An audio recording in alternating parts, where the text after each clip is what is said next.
আপনাদের সম্মুখে সংক্ষিপ্তভাবে উপস্থাপন করবেন সুলতানা ম্যাডাম। বিসমিল্লাহির রহমানির রহিম। এখানে উপস্থিত আছেন আমার নেতা জনাব মুস্তাফিজুর রহমান বিরা দীপু ভাই, যে আমাদের মাঝে এরকম উপস্থিত থাকবেন আমি কখনো কল্পনা করতে পারি নাই। উনি জননেতা অনেক, আমরা ওনার কাছে যেভাবে একটা আবদার করতেছি, আমার মনে হয় আমি একজন এমপির কাছে আমি আবদার করতেছি।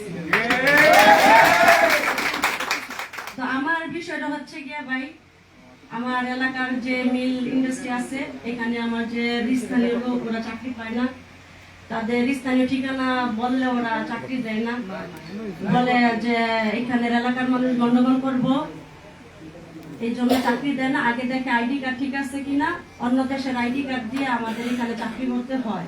তো আমি এই বার কাছে একটা কথা বলতেছি, আমার এলাকায় যাতে সবাই একটু চাকরি টাকরি করে যেন চলতে পারে। আর আমার এলাকায় অনেক এলাকায় গ্যাস নাই, তো আমার সরকারি মহোদয়ের কাছে আমার একটা আবেদন, আমাদের যে এলাকায় গ্যাস নাই আপনি একটু দয়া করে আমাদের এলাকায় দেখবেন, আমাদের একটু গ্যাস দিবেন। আমরা মা বোনের অনেক কষ্ট করি অনেক, তা আপনারা যদি একটু সহযোগিতা করেন তাহলে তো আমাদের মা বোনের অনেক উপকার হয়। তা আমি আপনার কাছে এটি আমার অনুরোধ, এ বলে আমি বক্তব্য শেষ করছি। আসসালামু আলাইকুম।